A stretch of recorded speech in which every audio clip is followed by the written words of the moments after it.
This is Sanhedrin daf 26b. Towards the bottom of the Amud, the Gemara begins with a siman, a symbol or a mnemonic to remember what's coming. Davar VeArayos VeGanav. The three topics to be discussed, which we'll discuss right now, or have to do with the word Davar, Arayos, and Ganav. Amar Rav Nachman. Rav Nachman says, Ochle Davar Acher Psulin Le'edus.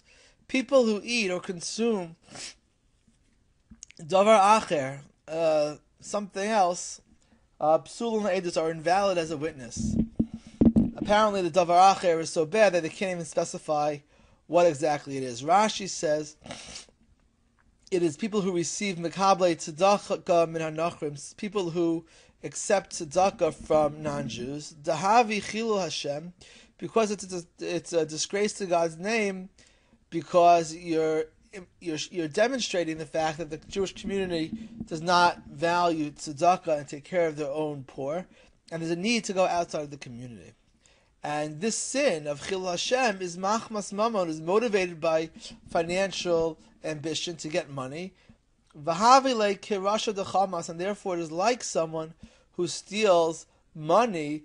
In both cases, it's your desire for money overcoming your religious values, and therefore there's a suspicion that in the very same way this person might accept a bribe and lie under oath, even though it's a sin.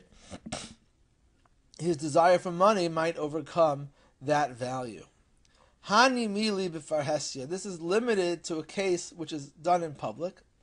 Aval b'tzina lo, but in private not, because in private it's not really such a chilul Hashem.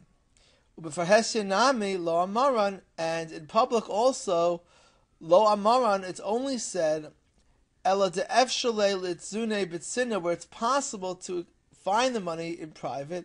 V'kamevazi nafshe b'farhesia, and nevertheless this person goes about and does it in a public way. But if he had no alternative way of getting the money without while avoiding Chilul Hashem, then it is not a sin. It is chiyusah. It is the only way of survival, and therefore it is permitted.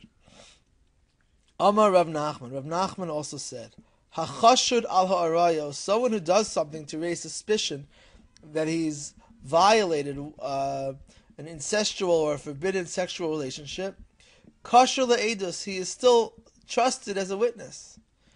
Amar Rav Sheshes attacked him. Ani mari arba'im b'kasfei v'kasher. Do you mean this person is violating a sin for which he gets lashes, malkos, and he's going to be kosher as a witness? Rashi points out chayav malkos afav she'ein sham hasra. Even if you have no proof that he violated the sexual relationship willingly, nevertheless, there's a malkos in this case of raising suspicion. So how can it be that he's chayav malkos and at the same time he's kosher as a witness? Amar Rava umoda Rav Nachman. Rava said that Rav Nachman would agree le'inyan edus isha shu pasel, even though a person, according to Rav Nachman, it's possible that he would violate these sins related to sexuality, but would still not ever lie under oath. That's only true in a general testimony. But if it is Eidos Isha, if it's testimony about a woman's status, about her marital status, whether her husband is alive or not, etc., that kind of testimony, Shu Pasul, is clearly Pasul because he has this weak spot for Arayos, therefore he might lie for that purpose. Amar Ravina, V'item Rav Papa. Ravina, or Rav Papa said, Lo Amaran Ella La'afuka. Lo Amaran Ella, this is only said La'afuka if he's testifying that she is not married. Let's say he testifies that her husband died. Aval le'iyula, but to testify that she is married, leis lanba, there is no problem, because he has no reason to lie for that reason. Pshita, isn't that obvious? No, you might have thought ha'adifale, he would prefer her to be perceived in the status of married. Dichsiv mayim genuvim yimtaku. the pasuk says that that waters that are stolen are sweeter. So maybe there would be more of an excitement for this person to establish this woman as married, so that it will be more difficult or more of a stigma or more of a deviance to have a relationship with her, and therefore he would enjoy it even more. Kamash Malan, therefore it's necessary to tell us that we don't say this, because despite the sweetness of stolen water, that it's still better for him that she should be in a status of unmarried, so that she'll be more available. That would be more of a motivation for him.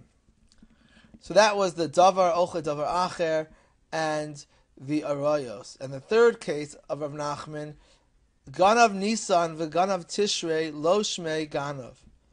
That someone who steals during Nisan or Tishrei, which is the time of the harvest, Lo Shmei Ganav, is not considered a thief. He is a thief in general, but not in respect to being invalid as a witness. And that's because he rationalizes his stealing and thinks it's really okay. And the Gemara explains, Hani mili be'arisa, that's true only about an aris, a sharecropper, someone who works the field and takes a portion of the produce, who feels more of an ownership over the food and feels more justified in stealing. V'davar mu'ad, and only if it's a small amount.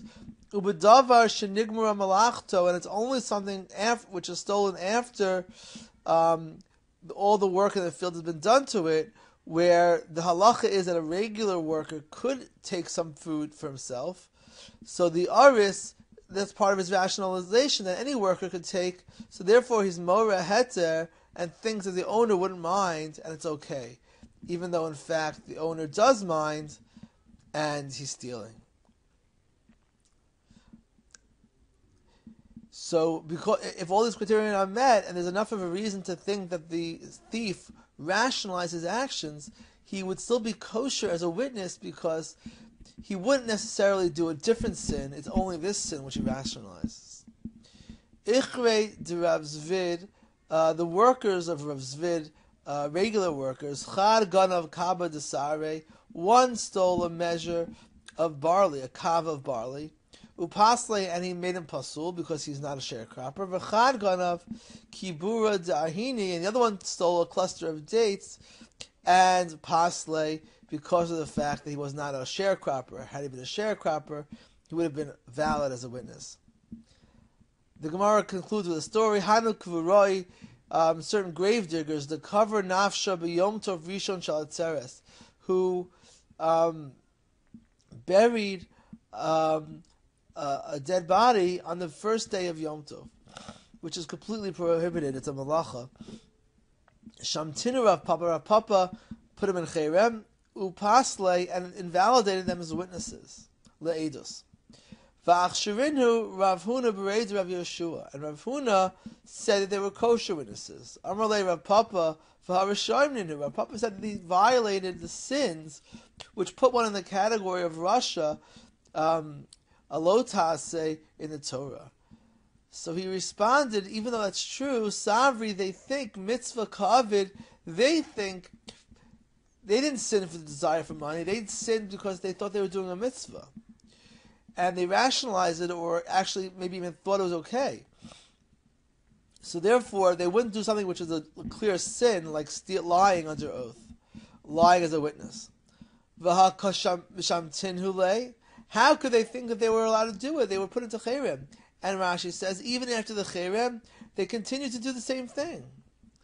Savri, they thought, kapara ka'avdile lan rabbana. They thought that the chachamim, by putting them in cherem, were giving them a kapara, that something needed to be done to make up for the violation of Yom Tov, so they go into cherem. But really, it was the right thing to do, that they did, and this is like a tshuva, the necessary evil that was needed to be done. So since they rationalized it, they are considered kosher as witnesses, because they wouldn't lie as a witness. And that's the three cases of Ochle Davar Acher, Arayos, and the case of Ganav.